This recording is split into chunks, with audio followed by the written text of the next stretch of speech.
So I know that a lot of you guys have been asking me personally to do a common up revision, and you guys have a lot of issues. As I cannot entertain all of you guys personally, I'm making this video. It's a small common up revision. Make sure that all of these points are correct, stable, and I will also be ensuring that certain things which are myths are properly addressed in this video. It's gonna be a very short video, so let me know if you guys have any further issues in the comments.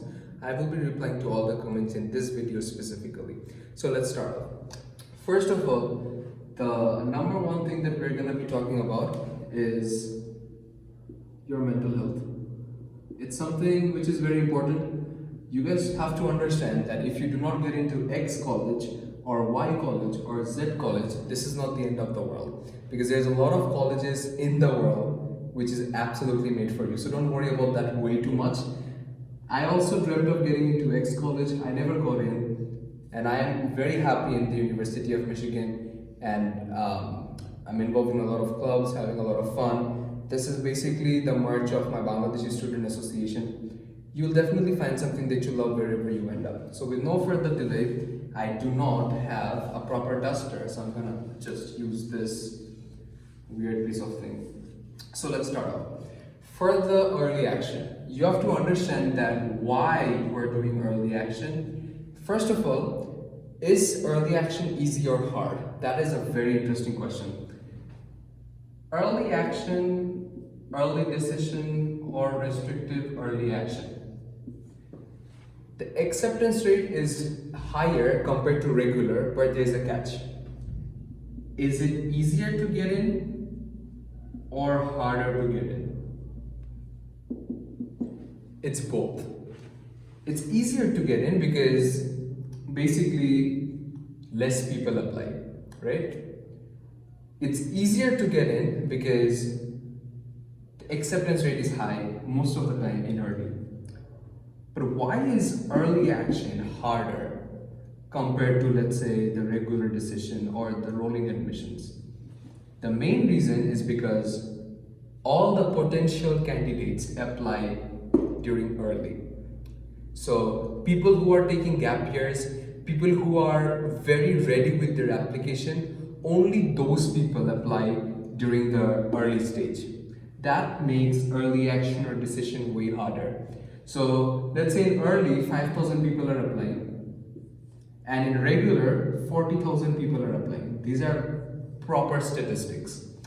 These 5,000 people are gonna be way stronger than these 40,000 people. All right. So always remember that if you are missing out on early, and if you think that, oh my God, I couldn't apply in my early, I will never get into a college, that is not the case, because there is a way higher chance left in your regular round as well. So you don't have to panic too much. All right. But for those who are applying too early, whose deadlines are, let's say, 1st November, 2nd November, sometimes even 31st of October or 15th November, this video is for you, and we'll quickly brush up through all the main stages of mistakes that you might be doing, which you guys should not be doing. All right, so let's go on. All right, so in this small revision, we're gonna be working on academics, honors, activities, LORs, essays, and others. First of all, as I am an international applicant, I was an international applicant, and I'm mentoring international students mainly, do remember that these tips are gonna be directed towards international students, but however, we don't do anything that local students do not do. So basically, if you are an American citizen watching this video, you are gonna be equally helped, because we don't have anything extra which you guys won't be doing. So let's start off with academics.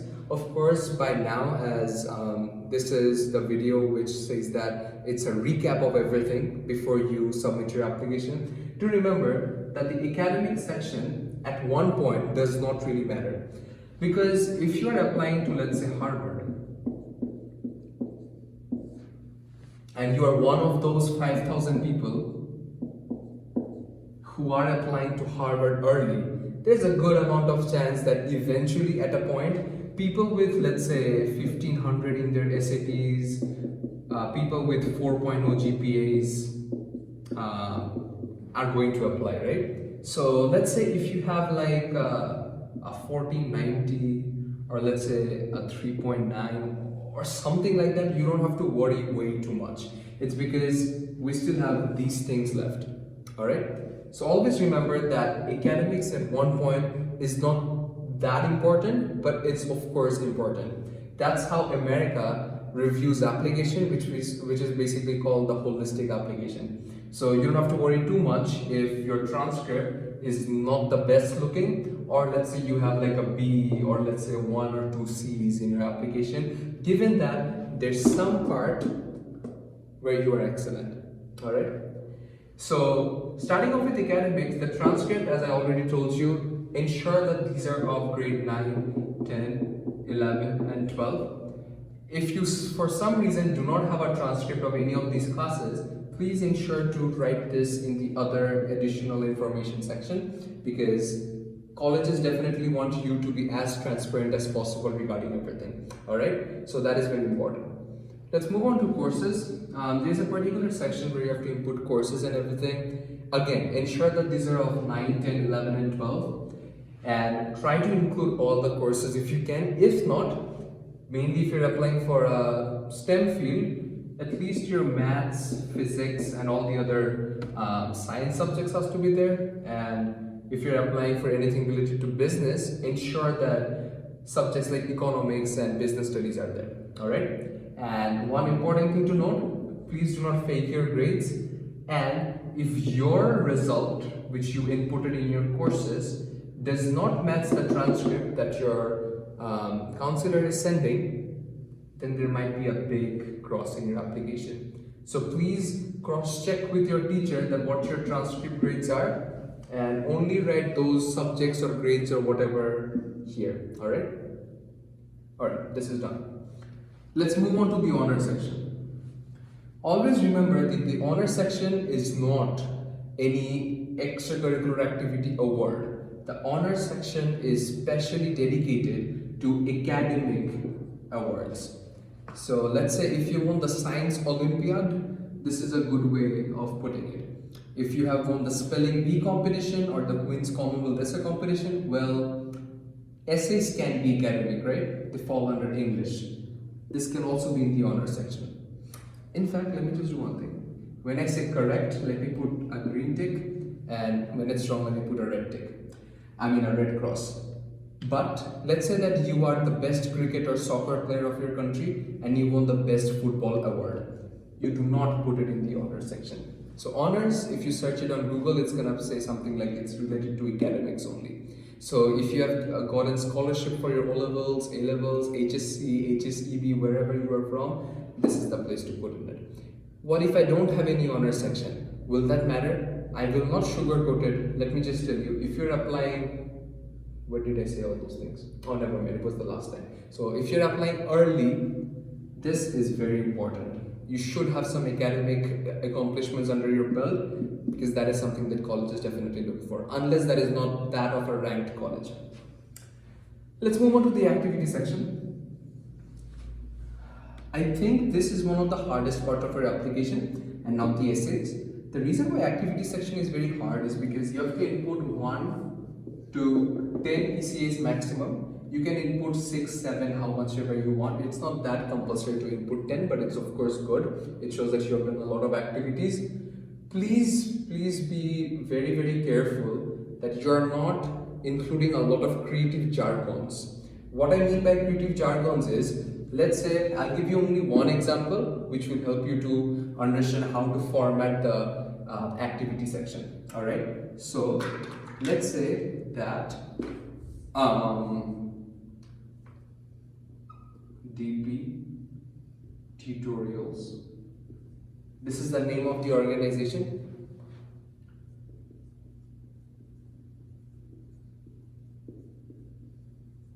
This is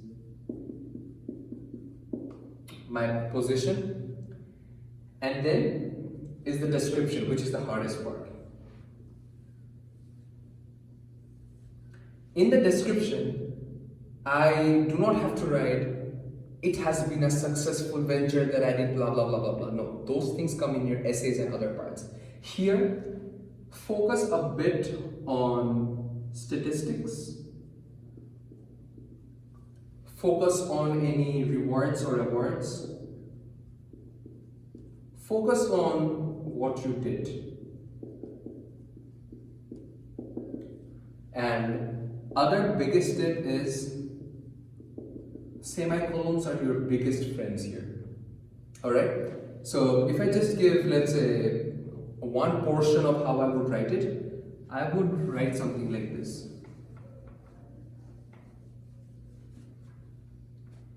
Mentored 1000 plus South Asians. Semicolon. Led a group of 11 core team members, or I can just write core members, semicolon, made 10 plus YouTube videos. Oops. So basically what I'm trying to say is every single line has to show an activity that you have done. You don't have to write, it has been a pleasure working with blah blah blah blah blah. Do not include things which are useless, because 150 characters, I guess, it's like 30 words. It runs out really quickly. Just do the same in all of them. Another thing to mention is your most important activity comes first, your least important activity comes last. And hours per week, oh sorry, what am I writing? So hours per week and weeks per year, don't make it look excessively crazy. Ensure that the most important activity on the top has more hours, so let's say like 20 hours per week and 52 weeks per year. Why is this so much? This is my most important activity. If it was the last activity, maybe it would be like 2 hours per week, 5 weeks per year. Alright? Alright, now that we're done with the activity section, let's move on to the LOR. So, letter of recommendation letters. We mainly have the counselor. I always forget the spelling of counselor, but okay, let's keep it this for now. Then we have the teacher, and we have the other LOR. It's not something official, but if you ask me, the counselor LOR would be 1.5 to 2 pages, the teacher LOR would be like 1 to max 1.5 pages, and other LOR would be around, let's say, 0.5 to 1 page. Alright? Now, you might be asking me, how do I know what my counselor writes? What if my counselor is not bad? I mean, is bad. What if my counselor is not including the things that I told them to do? To be very honest with you, if you come from a serious institution, if your counselor really has a good connection with you, they will definitely not do anything bad for you. And that is the reason why colleges really want a good connection between the teacher and the counselor. If you don't have that, that basically means that you have failed to keep good connection with your counselor during your childhood or during your grade 9, 10, 11, 12. So that is beyond the reach of this lecture, so I cannot comment on that. Right now what I can basically say is your counselor LOR is the proof of your activity section. And your teacher LOR is the proof also for your activity section. And let's say in the honor section, if you, let's say, write a physics award, and if you're writing a physics LOR here, right, this physics teacher can say that this guy won this award. So you are indirectly verifying what you did through your LOR. So please ensure you tell your counselor that, dear counselor, I have written this in my activity section. So please include this whenever you write an LOR for me. You can do that. You can actually tell your counselor to write what you want. Alright, and in other LOR, it can be a couple of things. For example, for me, I did an internship somewhere, so my employer gave me one. Your coach, if you're a sportsman, they can give you one. It can also be your friend or your family member, but I do not recommend that if you have other options, alright? Because it's not the most effective one, because of course a friend and a family will tell good things about you, right? So this was the LOR portion. The biggest thing that I can say about LOR is do not do any misdeeds. I have seen a lot of people write their own LORs. You might be saying that, okay, I know someone who did that, but they eventually got off. If you are writing your own LORs, there's a very huge possibility that your essays have a resemblance with your LORs. Direct rejection. And admissions officers over the years have the idea on when a person fakes an LOR. So please don't do that. Please ensure that someone else, the teacher who is recommending you, is writing the LOR. If the teacher is bad in English, you can definitely support that individual, but never write your own things. It's the worst thing ever. Of course, plagiarism issues also come into play. As we're done with LORs, let's move into the heart of the application, which a lot of people say, which is the essays. And today, as the supplemental essays already are a huge topic, I think I'll make a separate lecture video on that. Let's focus on the main common app essay.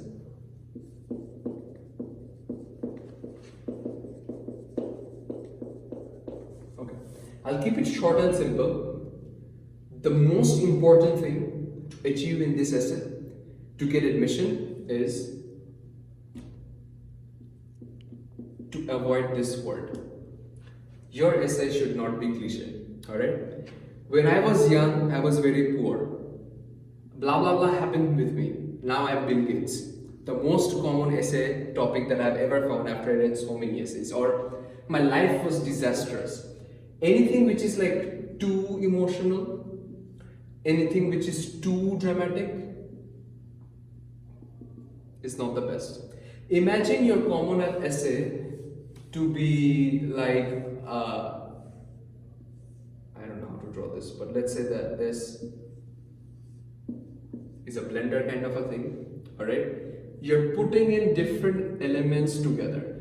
The same essay can be emotional, it can have some funny things in it, and it can also have a serious tone. Concatenate all of them together, it's a 650 word essay, and then it can come up with something. You can come up with something very interesting. Do not copy things. Make sure that it is your story, because it's a personal essay. So do not write about your mother for 500 words and leave the last 150 words for you. Ensure that from A to Z, you're talking about your life, your story, your inspiration, your motivation, your sufferings, everything based on you. Don't make it too plagiaristic. Do not copy things from everywhere. At a time, it was very popular, to include quotes, but now it's not that much of a thing. And last but not the least, these are the things that you have to keep in mind. Good vocab, good sentence, good paragraphing, and most importantly, the best story. Ace these all, you are done. And eventually, last but not the least, we will be moving on to the other section. I think I already told that if you have anything extra which you could not put in here, write it in the other section. But in the essay section, there is a COVID essay as well, because we are living in the COVID world. If you want to include a couple of things which you could not include anywhere else, include in the other section. But do not include any financial information that you are very poor, I need money. Don't include it here. For that, we have the entire CSS profile, which we will be covering in the other video. But for now, all you have to do is take a deep breath, relax, and apply to your early colleges.